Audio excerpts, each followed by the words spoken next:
మీరు బాగా గుర్తుపెట్టుకోండి, లైఫ్లో సక్సెస్ అవ్వాలి అని అంటే మనం చేసేటువంటి పనిలో కన్సిస్టెన్సీ అనేది ఖచ్చితంగా ఉండాలి. అప్పుడు మాత్రమే మనం జీవితంలో సక్సెస్ అవుతాం. ఒక మనిషి లైఫ్లో ఫెయిల్యూర్ అవుతున్నాడు అని అంటే దానికి కారణం అతని జీవితంలో కన్సిస్టెన్సీ అనేటువంటి రొటీన్ లేకపోవటం వల్లే ఆ విధంగా సక్సెస్ అవ్వడానికి కారణాలు ఎక్కువగా ఉంటాయి. అసలు ఈ కన్సిస్టెన్సీ ఎందుకు మిస్ అవుతుందో తెలుసా? ప్రాబ్లం మనలో కాదు, మన ప్యాటర్న్ లో ఉంది. ఆ ప్యాటర్న్ లో మొదటి కారణం క్లారిటీ లేకపోవటం. ఏం చేయాలి, ఎంత చేయాలి, ఎప్పుడు చేయాలి, అలాంటి క్లియర్ ప్లాన్ లేకపోతే మైండ్ కన్ఫ్యూజ్ అవుతుంది. రెండవ అతిపెద్ద కారణం టూ బిగ్ గోల్స్.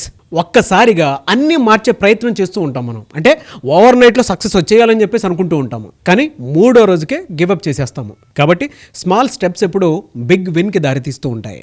మూడవ అతిపెద్ద కారణం energy drain, stress, sleep issues, overload. Body లో పవర్లో ఉంటే హ్యాబిట్ కంటిన్యూ కావడం చాలా కష్టం.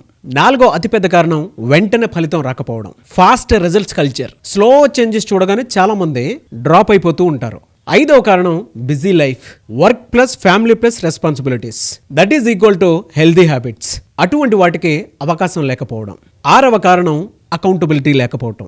మనల్ని ఎవరూ అడగకపోతే బ్రెయిన్ వెంటనే ఎక్స్క్యూజెస్ రెడీ చేసేస్తుంది మనకి. కాబట్టి అకౌంటబిలిటీ ఈక్వల్ టు ఎవరో చెక్ చేస్తారు, మీరు మారతారు. అప్పుడు కన్సిస్టెన్సీ ఆటోమేటిక్గా బిల్డ్ అవుతుంది.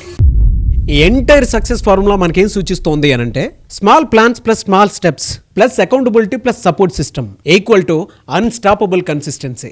వీటిల్లో మీ కన్సిస్టెన్సీ ఏ కారణం వల్ల మిస్ అవుతుందో కింద కామెంట్ బాక్స్లో పోస్ట్ చేయండి. ఒకవేళ ఆ కన్సిస్టెన్సీని మేము క్లారిటీగా తెచ్చుకోలేకపోతున్నాము, డెఫినెట్గా మేము సక్సెస్ అవ్వాలనుకుంటున్నాము, 2025 ఏ విధంగానూ అయిపోతుంది, 2026లో మేము ఖచ్చితంగా సక్సెస్ అవ్వాలి అనుకునేటువంటి వాళ్ళు December 2 నుంచి కుబేరా బ్యాచ్ 3 నేను స్టార్ట్ చేయబోతున్నాను. ఫుడ్ మనీ సైకాలజీ పేరు మీద 7 days క్లాస్ ఉంటుంది. ఎవరైనా సరే ఎన్రోల్ చేసుకోవాలి అనుకునేటువంటి వాళ్ళు స్క్రీన్ మీద మీ కాంటాక్ట్ నెంబర్ కనిపిస్తుంది, దానికి మీరు కాల్ ఆర్ మెసేజ్ వాట్సాప్ చేసి వెంటనే ఇప్పుడే ఎన్రోల్ చేసుకోండి.